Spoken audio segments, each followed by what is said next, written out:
makakasama natin si Emil Carion para sa isang panayam. Good morning, Emil.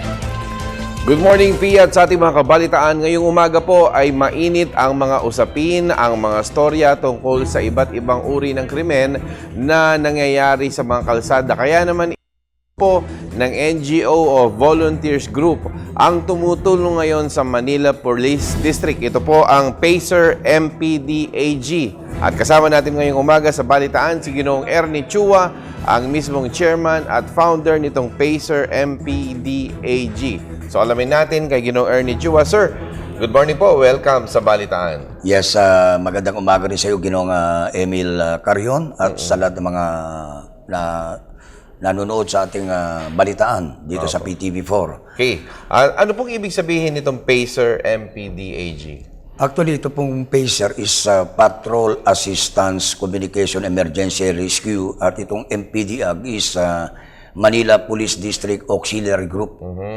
Ano po ang inyong ginagawa bilang isang NGO na tumutulong laban sa krimen?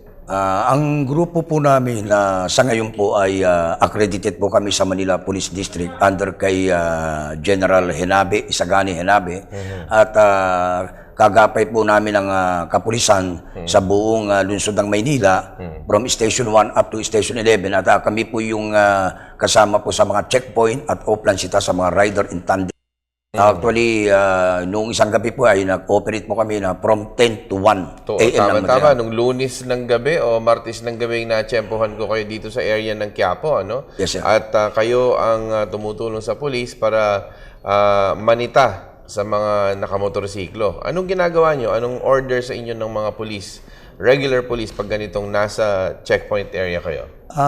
Ang talagang trabaho po namin, kami po ang nagpapahimpil sa mga rider in tandem, at wala po kaming authority para magbukas ng kanilang mga compartment. Okay. Maliban lang po sa tinitingnan po namin yung kanilang mga driver license at yung kanilang registration ng motor kung expired, at itineturn over po namin sa authority. So kapag ganito pong nasa yan, tulad yan, no? Yung nasa video natin, nasa ganyang checkpoint area kayo, ano yung unang tinitingnan ninyo sa mga motorsiklo o sa mga nakasakay sa motorsiklo para yung sinyales na hinahanap?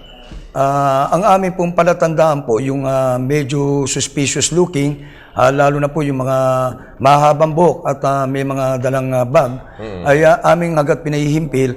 At kung sakali man may mga backrider, ay amin naman po binibigyan ng magandang approach para na sa ganun, hindi naman po sila mag-isip na kami po ay nag-aharas sa rider in tandem, ito mga motorista po. So ngayon po, araw ng celebration ng Chinese New Year, ano man ang inyo pong ginagawa naman sa area ng Binondo? Actually, ito pong pagsapit ng 12:30 up to 3 p.m., kami po ay kasama po sa area ng Binondo. At nagkaroon po kami ng pagpupulong ni Congressman Harry Angpin the other day, at kami po yung spearhead na tinatawag na maggagabay sa lahat ng mga plot na daraanan ng ating mga iba't ibang organisasyon dito sa may parteng Binondo. Okay? Ang inyong pong mensahe o kung may invitation kayo sa ating mga manonood para tumulong din sa mga voluntary group na katulad ninyo. Maraming salamat, Ginoong Emil Carion. Bilang huling bahagi po ako'y nananawagan sa ating mga manunood ng PTV4. Kami po ay isang NGO. Actually, wala po kaming pondo. Sarili po kaming gumagastos. Ay nananawagan rin po tayo kung sino pong nais na makibahagi rin po sa amin, ay malaking bagay po sa aming grupo. Maraming po salamat sa inyo at magandang umaga po. Yes, yan po si Ginoong Ernie Chua, ang founder at chairman nitong PACER MPDAG. Marami pa tayong balita at talakayan sa pagpapatuloy ng balitaan.